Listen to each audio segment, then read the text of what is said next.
Thank you, Amy. The Girls Access to Education programme is a UK aid programme in Sierra Leone. The consortium lead is Plan, and I'm going to take you through the headlines of what the different NGOs and the Open University do. And then I'm going to focus on one aspect of our teams, and that's the development of female workforce. Next slide, please. So the Plan International, as I said, is the education lead. At the Open University, we're involved in developing learning assistants and put them on a pathway to teacher training. And humanity and inclusion work, especially with itinerant teacher. This model is about promoting inclusion and with existing teachers. And they also work with community-based rehabilitation volunteers, encouraging parents to send children to school, working together with schools to do education plans. ActionAid also provide various economic projects. And the focus of all these people working together are children, and especially girls, who have not been in school, because the context in Sierra Leone is that even at primary level, retention of girls is very low, even though enrollment has gone up. Can I have the next slide, please? So what we can say is that we've been working since 2013 on this, and we're now on the second phase over 6 different districts in Sierra Leone, and we're very much focusing on the most marginalized and the rural areas where the issues of poverty are seen at their most deepest. And we work with marginalized girls at both primary and junior secondary level, and we work with children with disabilities. The Open Universities also worked with adult learners who be 18 plus, and they come from the same communities as those marginalized children. And what we're doing is approaching through our teams the barriers in access to education at multiple levels. Could I have the next slide, please? So we tackle it at the community level by supporting women to return to learn, by working with parents, as I said, to encourage them to send their children to school. And the itinerant teachers, they work in the classrooms with teachers, helping them adapt their lessons rather than send people on inclusion courses. They provide the professional development in situ. And head teachers are also encouraged to network with other head teachers. Volunteers run after-school sessions. Female teachers are involved in and outside the classroom. And we are working with teacher training colleges so that we can get more women into education.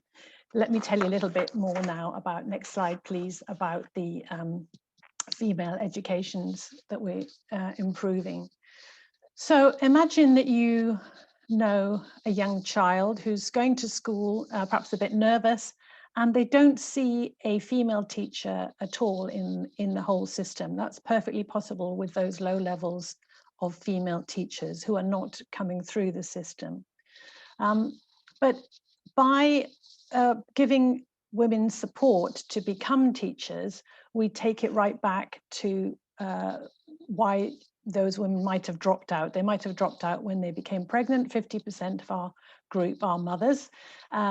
So we give them study support and we help them to do the teacher training college entrance exam. And it's a vocational and study route at the same time. So part of the week they're studying to upskill themselves again and get ready for the exam. And another part of the week, they're actually in school working with teachers. Thank you. Next slide, please. And we talked earlier on about social capital, and this is really important. So if you think about Fatima, and we talk about we need a village to raise a child, well, we also need villages and communities to raise teachers, because Fatima would have the support, firstly, of her family there to become a teacher, and these communities were involved in the selection of these women who received the bursaries. And she would also, of course, have school support to go ahead. And then she'd have the support of other female learning assistants. She also works with academic tutors in maths and English to return to learn and have a second chance. Now, most of these tutors are going to be male because they are the ones who've come through the system.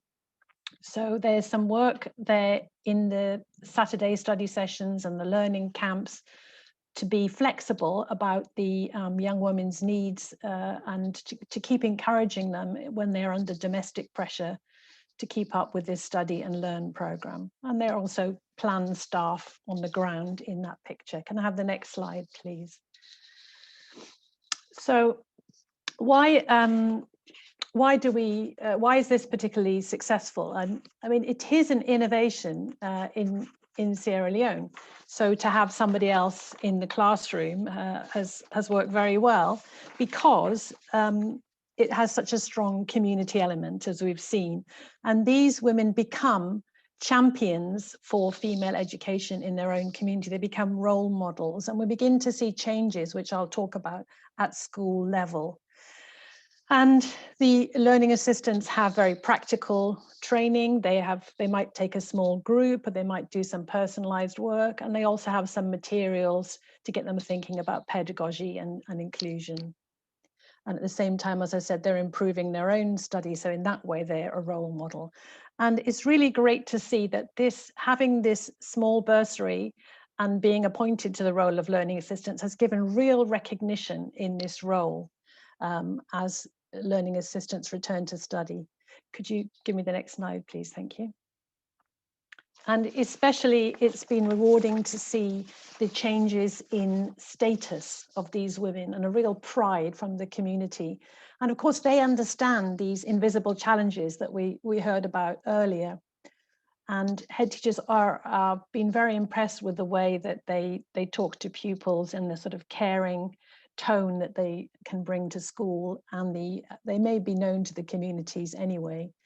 And it gives a real status to these women to be called a teacher.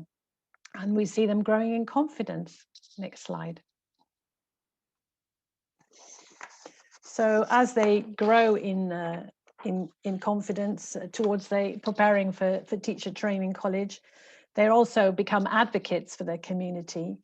And this has a knock-on effect on parents and other girls in the community.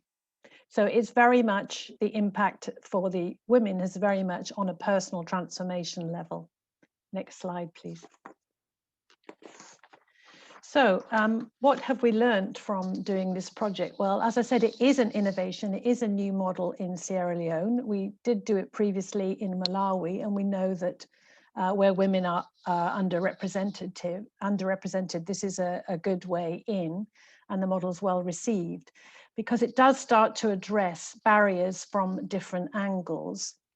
There are geographic barriers because these women are living in the most remote rural areas. There's no chance of them going to conventional teacher college, and even the distance learning models from the colleges are out of reach to them. They're mainly male dominated, but because of domestic pressures and because of they may have just missed their school level entrance exams, they need another chance, and they need some small scholarship to help them with phone top up, with basic equipment. So those economic geographic barriers, we already know about. The cultural ones are what are we starting to address. And the career pathway is a really important part of this model, because we don't want the learning assistants to stay at assistant level. We want them to enter teacher training college and then enter the payroll. And that's what we're working towards there. We also have something to share about doing distance learning in this context. And we know that although we provided specially written books and some of the materials were on tablets, that it's not just about the technology, because the support is absolutely vital, that community support, that academic support to make sure that people get through. Our materials are all open source, and that is our model. And finally, I think we've seen that this model can be adapted to COVID. So at the moment, we have are female teachers involved in telephone tuition for children who haven't been able to come to school, and working side by side with some of those volunteers there. And I think last slide, please. I think I heard this just 2 weeks ago from someone in Port Loco who was saying how the program has changed her and how she works, letting girls come to her house in the evening to help them with their studies. And so the impact on the community at that level is absolutely huge. The final slide now, please, is our contact details. Apologies from Maggie from Plan, who couldn't be with us today, but we welcome you keeping in touch. Do have a look at our open source materials, and please do read the blog about the GATE project. Thank you. Thank you so much, Deborah. I think it's a great example of how both an additional role in the classroom, but also a trainee teacher actually in the classroom on a pathway to becoming a qualified teacher can be supported, and the different roles that they need to support them, particularly for women, as you say, in areas which they may otherwise not be able to take that career path. So thank you very much.